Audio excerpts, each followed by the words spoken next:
Good morning दोस्तों, मैं अपने चैनल टारगेट एक्सप्रेस में आपका स्वागत करता हूं।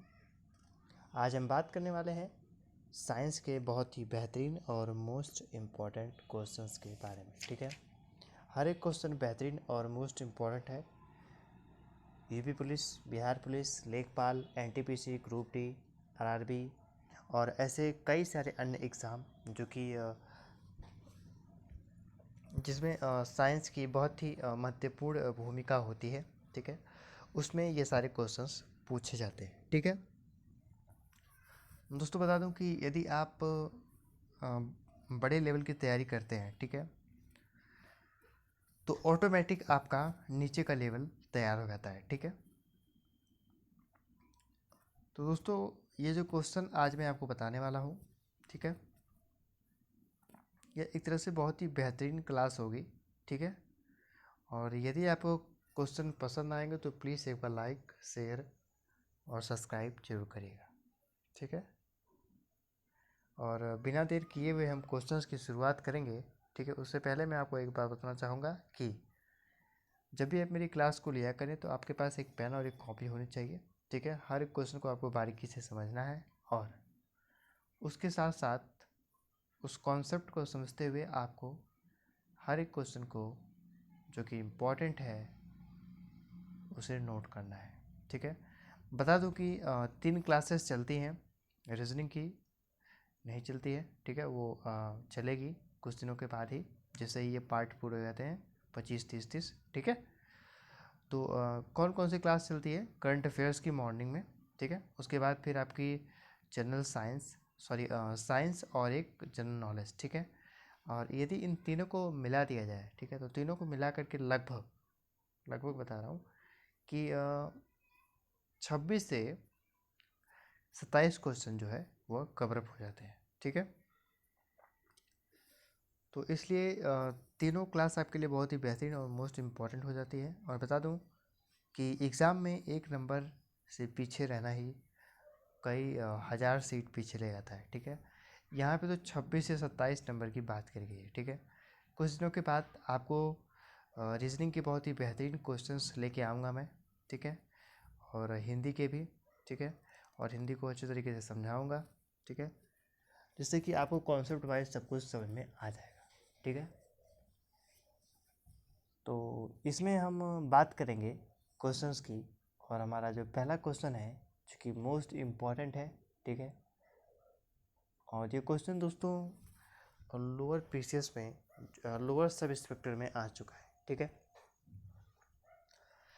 तो बात करेंगे कि ध्वनि का वेग अधिकतम होता है वायु में, द्रव में, धातु में, निर्वात में। ठीक है, जो बात कर लें कि ध्वनि का जो वेग होता है सबसे अधिक कहाँ होता है। ठीक है, तो दोस्तों बता दूं कि जो ध्वनि का वेग होता है वो धातु में होता है। यदि धातु की जगह दी होती कि ठोस में, ठीक है, तो ठोस में भी जो वह अत्यधिक होता है। ठीक है, ठोस में हो जाता है। ठीक है, और यदि नहीं दिया है तो आप धातु को लगा सकते हैं। ठीक है, वायु में कम होता है, द्रव में भी कम होता है और निर्वात में कम होता है। ठीक है, लेकिन सबसे अत्यधिक की बात करी गई है तो वो होता है धातु में। ठीक है, यदि ठोस रहता तो ठोस में। ठीक है, और दोस्तों ये क्वेश्चन मोस्ट इम्पॉर्टेंट है। ठीक है, तो इसको नोट कर लीजिएगा। ठीक है, बात करें अगले क्वेश्चंस की, तो अगला क्वेश्चन है कि लगभग, ठीक है, लगभग 20 डिग्री सेल्सियस के तापमान पर किस माध्यम में ध्वनि की गति अधिकतम रहेगी? लगभग 20 डिग्री सेल्सियस के तापक्रम पर किस माध्यम में ध्वनि की गति अधिकतम रहेगी? हवा, ग्रेनाइट, पानी और लोहा। ये 4 ऑप्शन हैं और इन 4 ऑप्शन में से बताना है कि जो 20 डिग्री सेल्सियस का तापक्रम है, ठीक है, ठीक है, तापक्रम पे किस माध्यम की ध्वनि की गति अधिकतम रहती है? तो दोस्तों बता दूं कि इसका सही आंसर है वो पानी की। ठीक है, 20 डिग्री सेल्सियस पर जो है पानी की जो तापक्रम की ध्वनि होती है वह अत्यधिक होती है। ठीक है, मोस्ट इम्पॉर्टेंट क्वेश्चन है, ठीक है, नोट कर लीजिएगा। अभी अगला क्वेश्चन है, कथन से शुरुआत होती है, ठीक है। और कथन है कि अनुरणन अनुरणन विशेषता बड़े गिरजाघरों तथा अन्य बड़े भवनों में प्रतीत होती है, ठीक है। रीज़न दिया हुआ है, दीवारों की छत एवं धरातल से ध्वनि का परावर्तन हो सकता है, ठीक है। नीचे दिए गए कूट का उपयोग सही उत्तर में लीजिए, ठीक है। दिया है कि ए और आर दोनों सही है, आर ए का सही स्पष्टीकरण है। बी दिया है कि आर ए और आर दोनों सही है, आर ए का सही स्पष्टीकरण नहीं है। और सी दिया है कि ए सही है परंतु आर गलत है, और डी दिया है कि ए गलत है परंतु आर सही है, ठीक है। ये 4 ऑप्शन हैं और इन चारों ऑप्शन में से आपको सही आंसर बताना है कि कौन सा सही आंसर है। बहुत ही बेहतरीन और अच्छा क्वेश्चन है, आपको बताना है कौन सा सही है। तो दोस्तों बता दो कि जो अनुरण विशेषता है, ठीक है, इसका तो सही आंसर की बात कर लें तो हमारा केवल फर्स्ट इज राइट आंसर। ए और आर दोनों सही हैं, आर ए की सही विशेषता है, स्पष्टीकरण है, ठीक है। तो आपको क्वेश्चन अच्छी तरीके से समझ में आ गया होगा, ठीक है। तो आपका A is a right answer. अगले क्वेश्चन की बात कर लें तो अगला हमारा क्वेश्चन है दोस्तों, इम्पोर्टेंट है। और बात कर लें कि ध्वनि ऊर्जा को वैद्युत ऊर्जा में परिवर्तित करने वाले यंत्र को क्या कहते हैं। ध्वनि ऊर्जा को वैद्युत ऊर्जा में परिवर्तित करने वाले यंत्र को क्या कहते हैं। बहुत अच्छा क्वेश्चन, इम्पोर्टेंट, बेहतरीन, एसएससी में पूछा गया क्वेश्चन है, इसलिए इम्पोर्टेंट तो बनता ही है।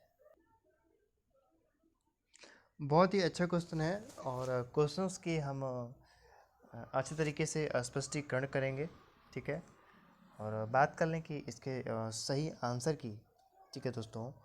तो दोस्तों इसका जो सही आंसर है, जो ध्वनि ऊर्जा को वैद्युत ऊर्जा में परिवर्तित करने वाला जो यंत्र होता है, ठीक है, जैसे कि ध्वनि ऊर्जा होती है, ठीक है, और उससे वैद्युत ऊर्जा में जो परिवर्तित करने वाला यंत्र होता है वो होता है माइक्रोफोन। देखिए जैसा कि आपने देखा होगा कि आपके पास मोबाइल होगा, ठीक है, इसका आंसर जो है आपका सी है, ठीक है, सी इज़ द राइट आंसर, ठीक है। जो जैसे यदि आपके पास मोबाइल होगी तो यदि जब कॉल आता है, ठीक है, तो क्योंकि जो आपकी मोबाइल है वो विद्युत ऊर्जा से ही चलती है। मान लीजिए विद्युत ऊर्जा मतलब ये नहीं कि मतलब उसमें आपको खंभे से लाइट कनेक्ट करनी है। कहने का मतलब ये है कि उसमें बैटरी लगी होती है, ठीक है, तो वो भी एक प्रकार से जो वैद्युत ऊर्जा का स्रोत ही है, स्रोत, ठीक है। तो जब यदि बैटरी नहीं लगी रहेगी तो क्या मोबाइल चलेगी, नहीं चलेगी, ठीक है। तो यही सिंपल सी बात करी गई है कि जो माइक्रोफोन है, ठीक है, तो जैसे कि यदि कॉल आता है, ठीक है, तो उधर से जब बोला जाता है तो वो जो है कि विद्युत ऊर्जा से जो है वो जो है कन्वर्ट हो जाती है किसमें, माइक्रोफोन में, ठीक है।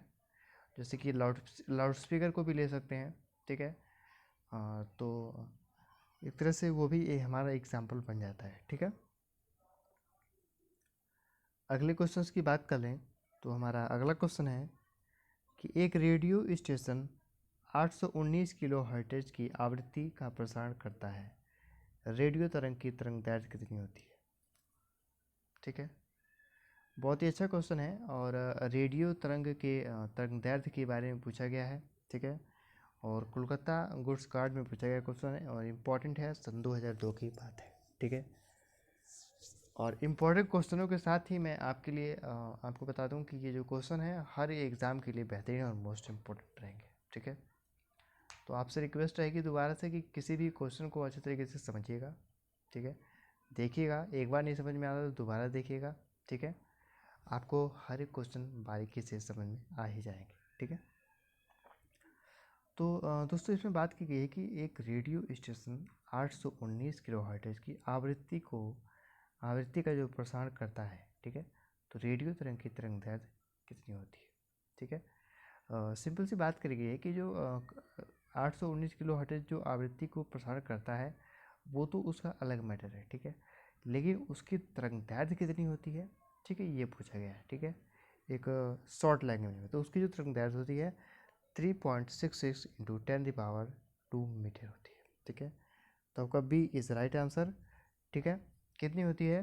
तो 3.66 इंटू 10⁻²² मीटर। ठीक है, तो आपका बी इज़ राइट आंसर। और इससे आपको समझ में आ गया होगा कि जो रेडियो तरंग की तरंग दैर्ध्य होती है वो कितनी होती है। ठीक है, तो बहुत ही अच्छा क्वेश्चन था। और दोस्तों, यदि आपको क्वेश्चन अच्छे लग रहे हो तो प्लीज़ एक बार लाइक और शेयर और सब्सक्राइब जरूर करिएगा। ठीक है, मोस्ट इम्पॉर्टेंट था, आप इसे नोट कर लीजिएगा। ठीक है, अगले क्वेश्चन की बात कर लेंगे। तो अगला क्वेश्चन है कि ध्वनि का वेग निर्भर करता है। ठीक है दोस्तों, ध्वनि का वेग किस पर निर्भर करता है ये भी बताना है। ठीक है, आरआरबी में यह क्वेश्चन पूछा जा चुका है। ठीक है, ध्वनि का जो वेग है वो किस पर निर्भर करता है? तीव्रता पर, स्वरूप पर, तरंगदैर्ध्य पर, और इनमें से कोई नहीं। देखिए, जैसे कि ध्वनि का वेग है, जैसे कि एक तरह से आपको ध्वनि को ऐसा नहीं कि आप हल्के में ले सकते, क्योंकि आपने कहीं देखा होगा कि यदि बहुत तेज़ ध्वनि होती है तो कान के पर्दे भी फट जाते हैं। ठीक है, एक तरह से। तो दोस्तों, ध्वनि का जो वेग है वो निर्भर करता है तरंगदैर्ध्य पर। ठीक है, तो आपका सही आंसर जो है वो सी होगा। ठीक है, आपने देखा होगा कि गांव में या शहरों में कभी डीजे आते हैं तो उनकी जो ध्वनि इतनी तेज होती है कि यदि कोई छोटा बच्चा है या वृद्ध व्यक्ति है तो उसके कान के पर्दे के फटने की डर होती है। ठीक है, तो इसलिए वृद्ध व्यक्ति और छोटे बच्चों को वहाँ जो है नहीं ले जाया जाता है। ठीक है, तो आपका सही आंसर है वो तरंगदैर्ध्य का कार्य जो है वह निर्भर करता है। ठीक है, वेग ध्वनि का। अगले क्वेश्चंस की बात करेंगे। तो अगला क्वेश्चन है कि टेलीकास्ट किसे कहते हैं? एसएससी में पूछा गया क्वेश्चन है कि टेलीकास्ट किसे कहते हैं। अच्छा क्वेश्चन है, इंपॉर्टेंट भी है एक तरह से। तो टेलीकास्ट किसे कहते हैं ये आपको बताना है। ठीक है, नीचे दिया गया है कि टेलीफोन की बातचीत को टीवी के पर्दे पर फ्लैश करना। और भी दिया है कि संदेश की विषय वस्तु को टेलेक्स मशीन पर मुद्रित करना। ठीक है,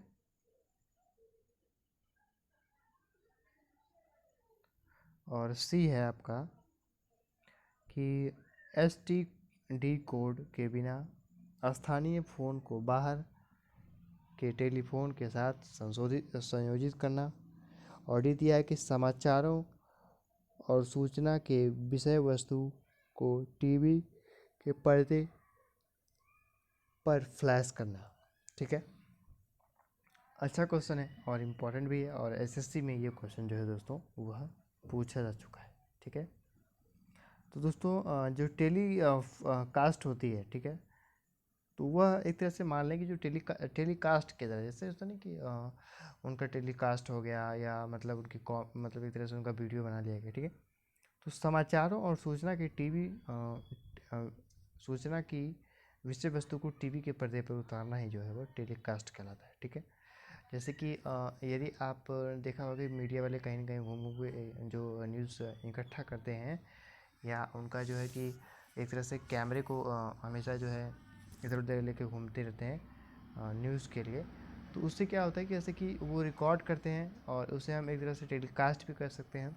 ठीक है, तो इसका सही आंसर जो है वो डी हो जाएगा। ठीक है, कौन सा आंसर हो जाएगा? डी। इसमें बात करी गई है कि इको सराउंडिंग एक तकनीकी है। ठीक है, इको सराउंडिंग एक तकनीकी है जिसका उपयोग कहाँ किया जाता है। ठीक है, बहुत ही अच्छा क्वेश्चन है, इंपॉर्टेंट है। इको साउंडिंग किस प्रकार की तकनीकी है? ठीक है, असम में पूछा गया, सॉरी मुंबई में पूछा गया क्वेश्चन है आरआरबी में। ठीक है, मुंबई की आरआरबी में। ठीक है, तो बता दूं कि जो इको सराउंडिंग है इसमें ऑप्शन पहले आप देख लीजिए।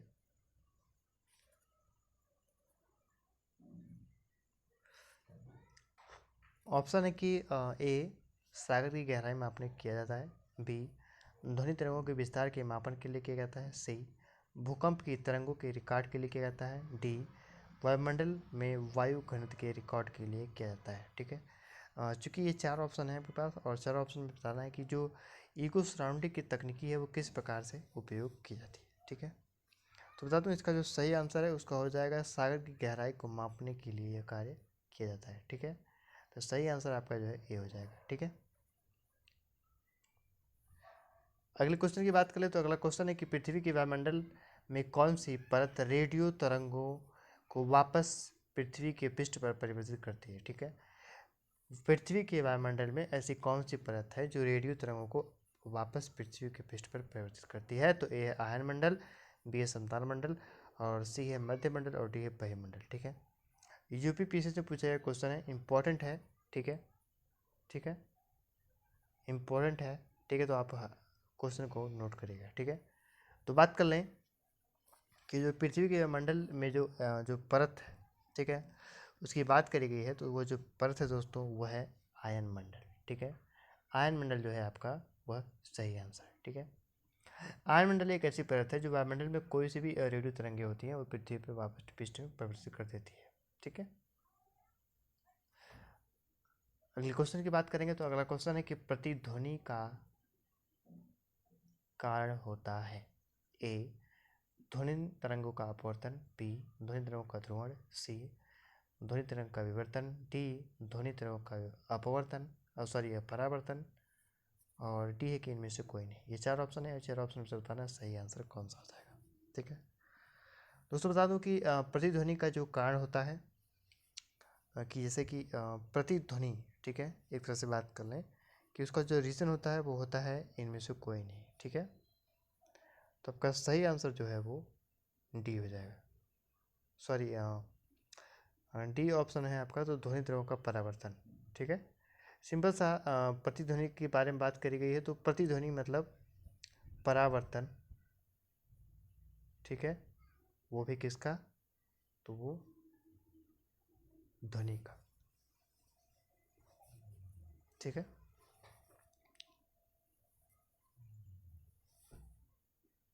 अगले क्वेश्चन की बात करेंगे तो अगला क्वेश्चन है कि एक स्वरित यंत्र वायु में एक सेकंड में 256 बार दोलन करता है। जब ध्वनि का वेग 330 मीटर प्रति सेकंड होता है तो ध्वनि का तरंगदैर्घ्य कितना होगा। ठीक है, बहुत अच्छा क्वेश्चन है और मोस्ट इम्पॉर्टेंट है।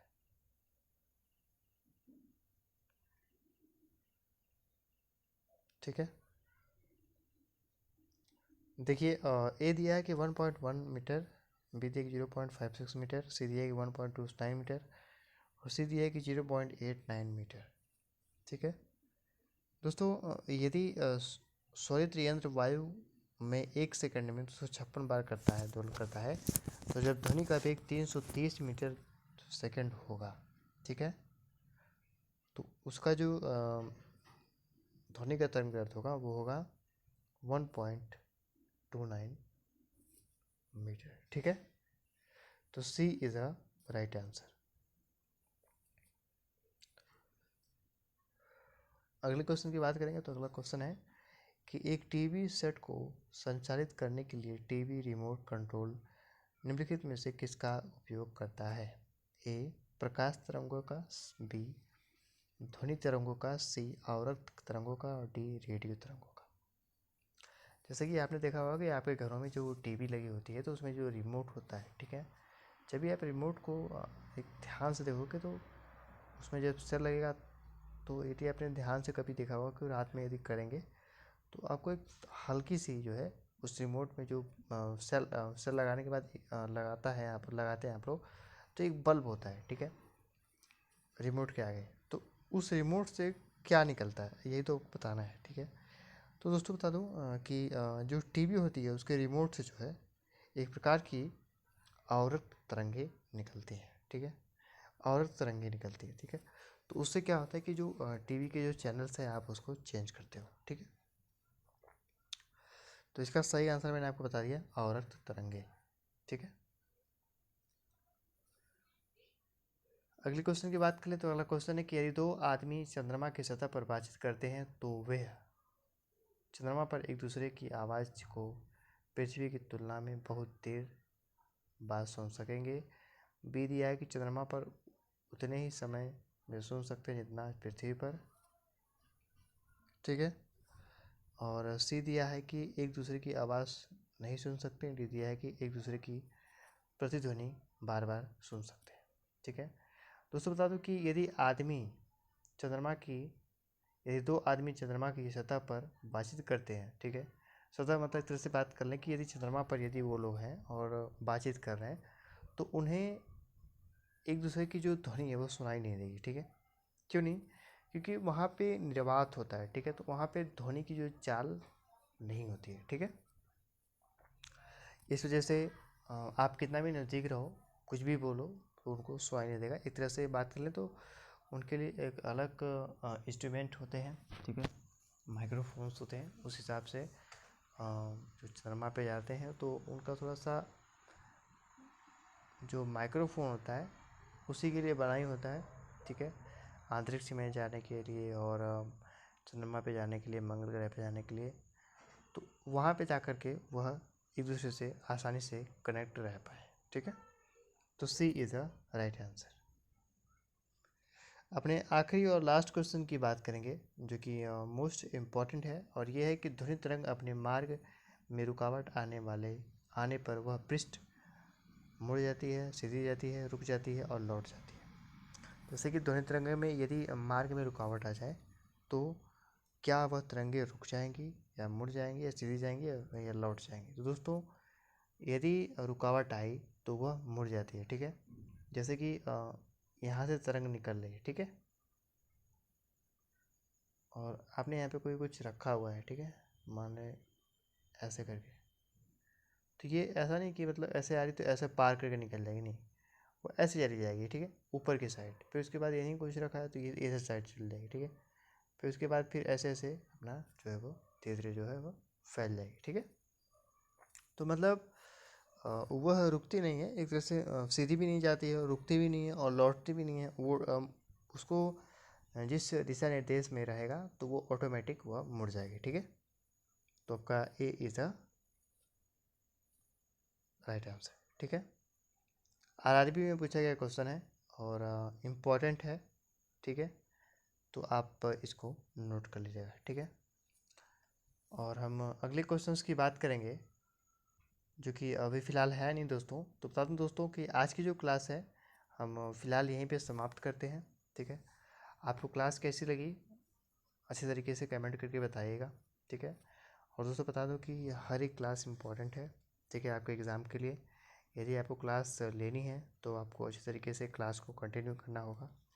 हर एक क्लास का जो है कि 30-30 या 25-25 पार्ट रहेगा, ठीक है। जैसे कि बात कर लें कि पार्टीशन की, तो आपका जो साइंस का 30 पार्ट या 25 पार्ट रहेगा, ठीक है। और जनरल नॉलेज का हो गया, ठीक है। करंट अफेयर्स तो आपको डेली के मिलते ही रहेंगे, ठीक है। करंट अफेयर्स में कोई प्रॉब्लम नहीं है, मतलब वो तो हमेशा रहेंगे, ठीक है, लेकिन इन सब का कई पार्टीशन रहेगा, ठीक है। उसके बाद आपको स्पेशल रीजनिंग की और हिंदी की भी क्लास चलाई जाएगी, ठीक है। और ऐसे कर करके उनका भी 30-30 पार्ट रहेगा, ठीक है। उसके बाद और भी क्लासेस रहेंगी, ठीक है। तो ऐसे करते करते मतलब हर एक क्लास का आपको जो है वो रिवीजन करा दिया जाएगा, ठीक है। तो आपको हर एक सब्जेक्ट में पारंगत होना है और अच्छी तरीके से एग्ज़ाम को क्रैक करना है, ठीक है। तो आपको क्लास कैसी लगी कमेंट करके बताइएगा। मिलते हैं अपनी अगली क्लास में, तब तक के लिए नमस्कार, धन्यवाद, जय हिंद, जय भारत।